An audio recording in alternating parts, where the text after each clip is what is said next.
Okay, let's start the today's session. Today we are going to discuss about query processing. Okay, so in the relational database management system, you will be writing queries for different purpose. Okay, we will be using SQL queries. The SQL queries will be writing DML related queries, DCL related queries, TCL related queries, and DDL related queries. Okay, data definition language, data manipulation language, any sort of queries. Okay, so any SQL queries, if you write, then what is actually happening in the database management system? Okay, that is what we are going to see in this session. Query processing, that is when you write any SQL query, and what are the other, the inner process are happening until you get your final result for your query. Okay, so before we really get into what exactly the query processing, we'll discuss a small analogy. That is in the analogy or otherwise in the comparison. Just we are going to see when you write any program with the high-level language program, that is high-level language coding, and what are the things are happening before you get your object code or before you execute your program. Okay, for example, if you write your C program or if you write C++ program or Java program, so you'll be writing some source code, and the source code, after completing your source code, what you will do, you will start debugging. If any errors are there, you will be debugging, and once all the errors and everything is over, and then when you try to compile it, you will get the object program. Okay, so the object program mostly will be with .obj extension, and the object program you can take it for execution. Okay, then only when you try to execute it, you will get .exe file. Right here, when you take your source program, see in this diagram, this is actually the stages involved in the compilation process. You'll be studying this particular topic in the compiler design.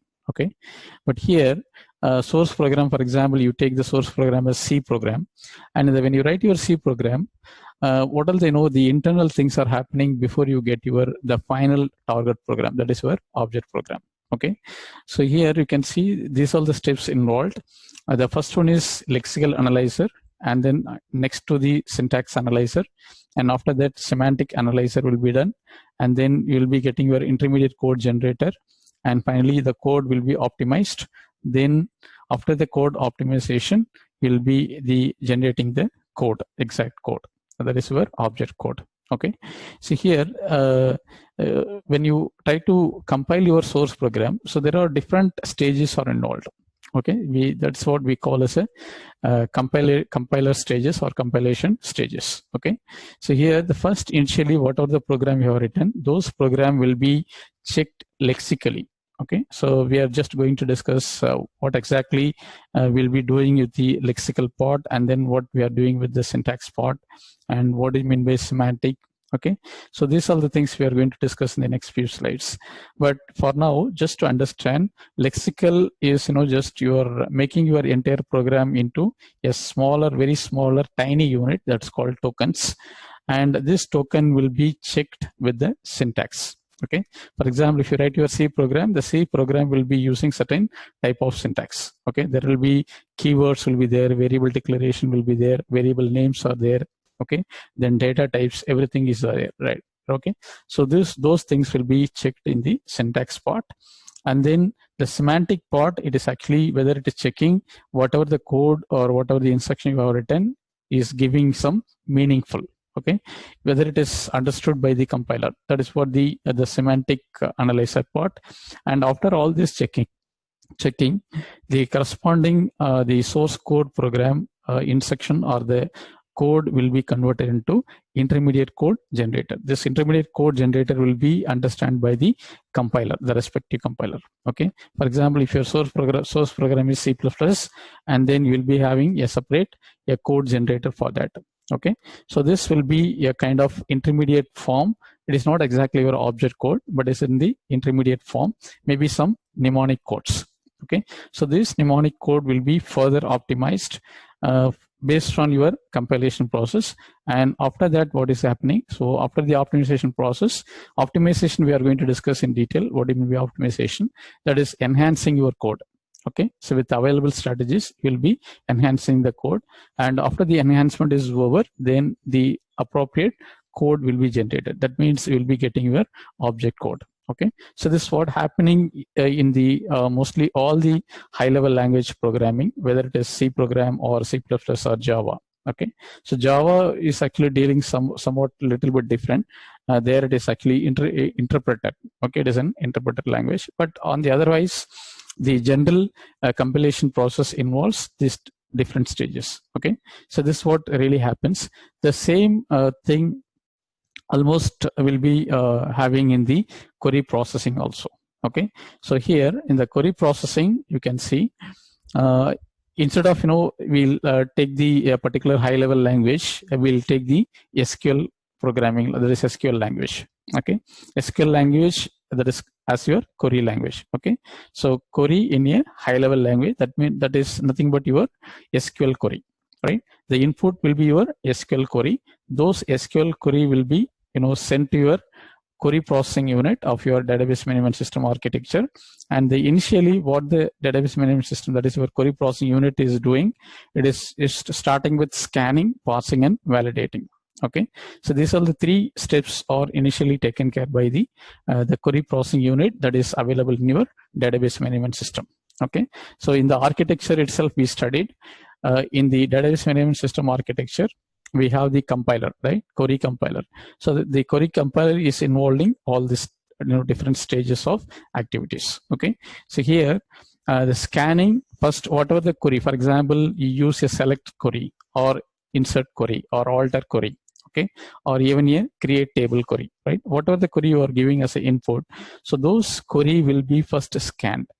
Okay, scanning, it is just looking at the each and every individual word, or the otherwise called as a tokens.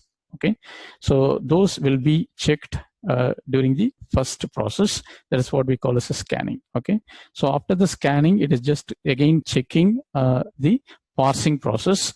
Here it is a parsing, it is just checking what type of word that is. Okay, maybe suppose if you have used any keywords, or if you have used any relation name or the table name, or if you have used any column name or the field name. Okay, what is the data type you have used in the query? So everything will be passed here in the parsing stage. And in the validation, so it is just checking related to the syntax. Okay, so whether you have whether the query is been written based on the given syntax. Okay, so there will be slight variation in the SQL itself. Suppose if you use a different version of your SQL, there will be a slight variation in the syntax itself. Okay, so those things will be validated during this validation process. So after all the initials checking, okay, so whatever the query you are writing in the SQL query, so after all the initial checking is done, then it is taking into the another next level. Okay, next process. Okay, so here we call as a immediate form of your query, right? So now your query is ready for optimization process, right? So here query optimization, we have just going to study different query optimization technique. Especially we are going to study heuristics query optimization and cost estimation optimization technique. Okay, so there are different techniques are used for query optimization. So what is query optimization? That is, whatever the query is written by the user, those queries after the validation and everything is over, those query will be optimized or enhanced further. Okay, that is improvising the performance or the efficiency of your query using some optimization techniques, right? That's what we call as a query optimizer. So once the query optimization technique is applied, and then the query is optimized into the next enhancement level, then your query is now for execution. Okay, so now based on the different strategies or the different plan, the database management system is going to choose a correct and appropriate execution, that is query plan. Okay, so there will be different strategies will be planned for the query during the query optimization process. So among the available different strategies, a proper and appropriate plan will be selected. Okay, so that strategy will be executed, taken for execution. Okay, that's what we are going to see here, executing the plan. Okay, so the particular query will be selected, and then that will be taken for the execution, and those queries will be taken for further in the next level, that is query code generator. So whatever the particular strategy is chosen, based on the strategy, based on the particular condition, the query is evaluated into the next more efficient level. Those query will be generated for like a query code. Okay, for that particular query, you will be generating the query code. Okay, so not for all the strategy, not for your exact input query, you are not going to generate the query code. Instead, based on after the applying the optimization technique, which particular optimization technique is more suitable for your environment, and those based on that strategy, you are going to create the query code. Okay, the query code generator is also one of the part of your database management system architecture, which is used to generate your query code.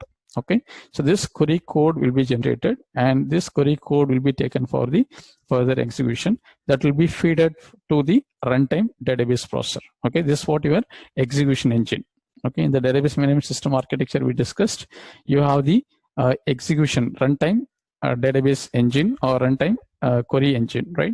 So that is what this is actually the execution engine that is available in your database management system, right? So whatever the query is been selected, that is based on the optimization technique, and then that particular query code will be generated. Those code will be fed as the input to your execution unit. This execution unit will be processing your or executing your query, and finally you will be getting your result for your query.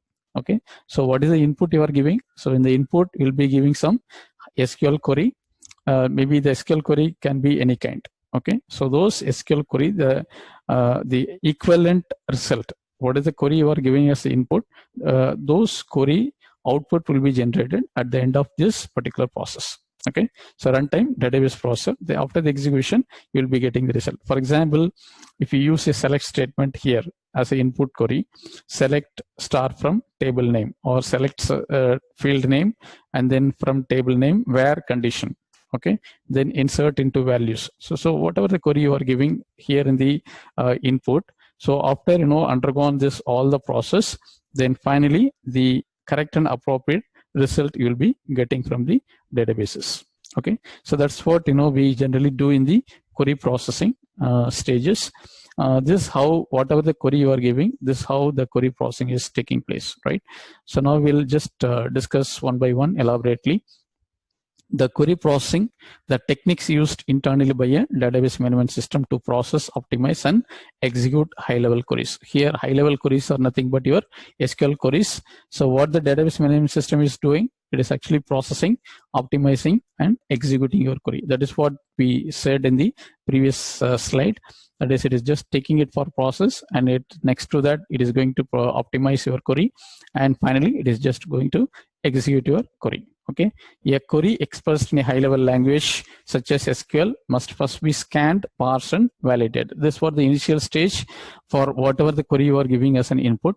That is, the first one is scanning, and the next one is parsing, and third one is the validation. Now we'll just see one by one. What we mean by scanner? It actually identifies the query tokens. We call as a token. Okay, so maybe you would have studied this term token in C and C++ language. Token is a very smallest unit of your instruction. Whatever the code you are writing, that is a smallest instruction. For example, if you declare a variable, and variable is one of the token. If you use any keyword, that is also a token. Okay, any variable name you have given, that is also one of the token. Suppose if you assign any value, that is also one of the token. Okay, but here in the database management system, what we refer as a token, whatever the keyword that we use in the SQL query, and suppose if you use any attribute name. Okay, in the SQL statement, suppose if you use any attribute name of your table, and then relation name, that is your table name. Okay, so generally what are the things we'll do we'll give in the SQL statement?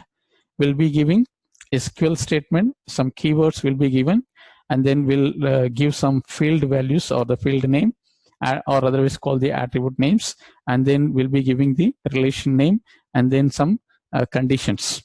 Okay, so that is what mainly we'll be giving in the SQL queries, right? See here, each and every word that you are using in the SQL query, that will be taken as your token, right?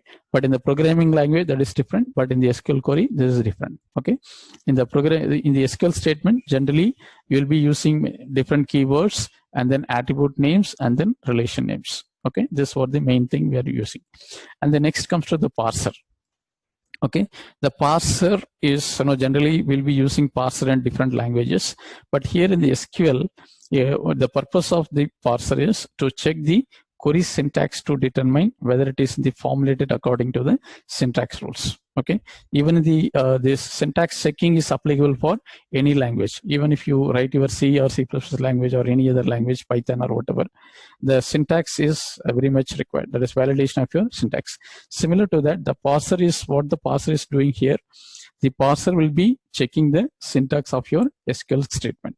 Okay, so whether your syntax is validated or syntax is written based on the particular database management system. Suppose if you use MS SQL database management system, there will be slight variation in the SQL statement. Suppose if you use Oracle database management system, there will be some slight changes in the SQL statement syntax. Okay, so even in the SQL itself, we have seen different versions, right?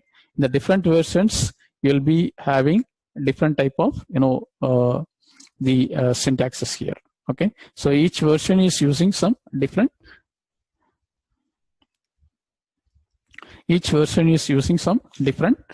syntax, right? One second. Okay, so we are talking about the parser, right? So in the parser, what the parser is doing, the parser is checking the syntax of your query. Okay, so whether the query is written based on your particular SQL language syntax. Okay, so we'll be having different versions of SQL, different standards of SQLs are there. So based on the SQL standard, there will be slight changes in the data type and then slight changes in the syntax also. Okay, so based on that, the parser is validating the syntax of your SQL query, right?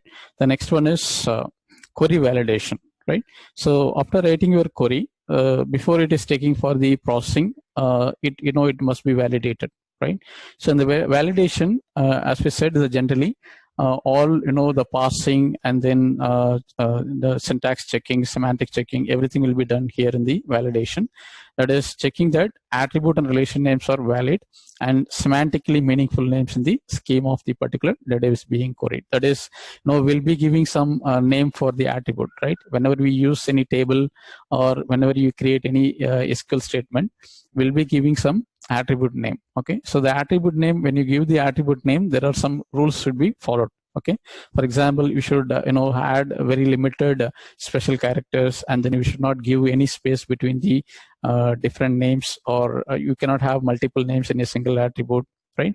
Even that is also same for the relation name, that is your table name. Okay, so those type of rules must be checked. That will be validated during the query processing stage. Okay, so when you as soon as you type any wrong attribute name or any wrong relation name or the table name, you will be getting the error message, right? So that is because of it is actually validating all the tokens or all the words that you are using in the SQL statement, whether it is actually with correct meaningful names, right?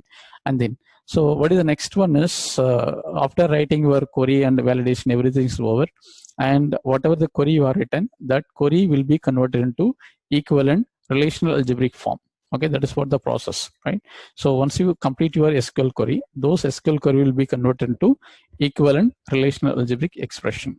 Okay, so those relational algebraic expression will be represented in the form of query tree. Okay, so this query tree is for better understanding. That is, an internal representation of the query is then created, usually as a tree data structure called a query tree. Okay, that is what we are going to discuss in the next slide. Whatever the query we are writing, those query will be represented in the form of query tree, and then the query tree is also one of the technique for optimization. Okay, so with the help of the query tree also, we can understand what is happening in the query, right?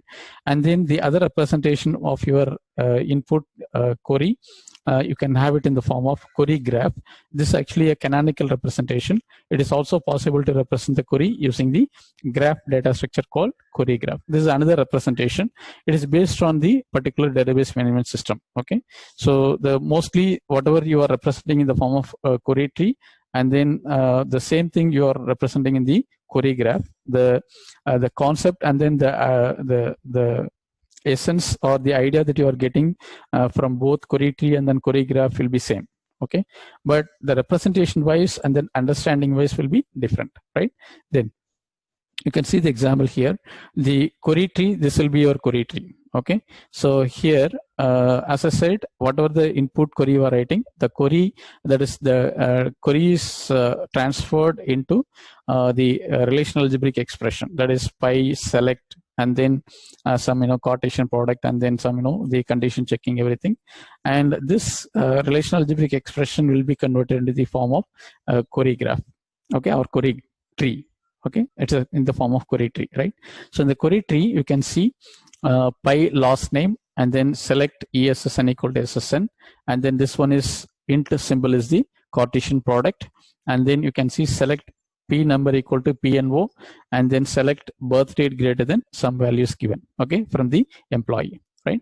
So here from the employee table, you can see in the generally in the query tree, all the leaf node will be having the relation name, that is in the table name. Okay, this table name will be checked in the intermediate level based on the query expression, that is in the your algebraic expression, and then finally you will be getting the result, right? The same thing what you can do, you can represent in the form of query graph, right? This is what the form of writing your query graph. We'll be seeing one more example also.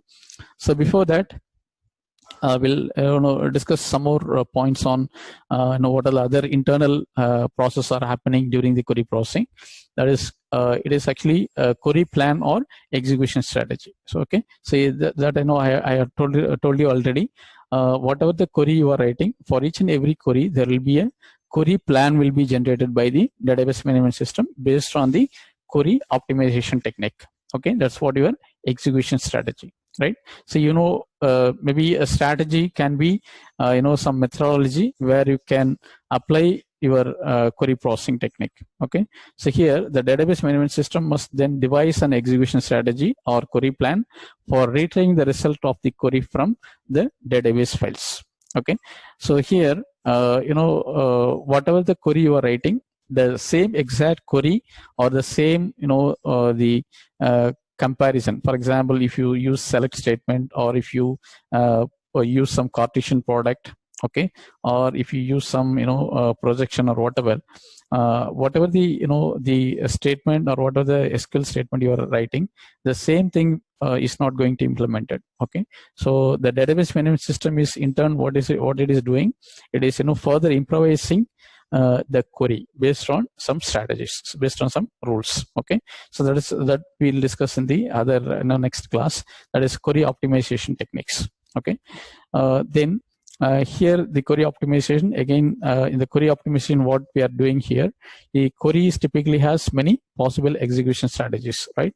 Suppose if you write any query, obviously the query will be having different execution strategies. Okay, so the different execution strategies will be selecting the more efficient one, right? The process of choosing a suitable one for processing a query is known as the query optimization, right?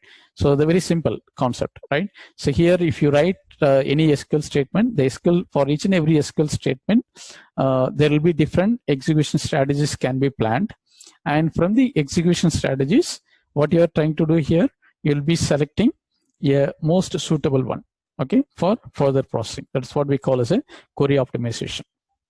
Right, then the next part is the query, the code generator. What the query code generator is doing after the optimization is done, the query will be, the appropriate code will be generated. That generates the code to execute that plan.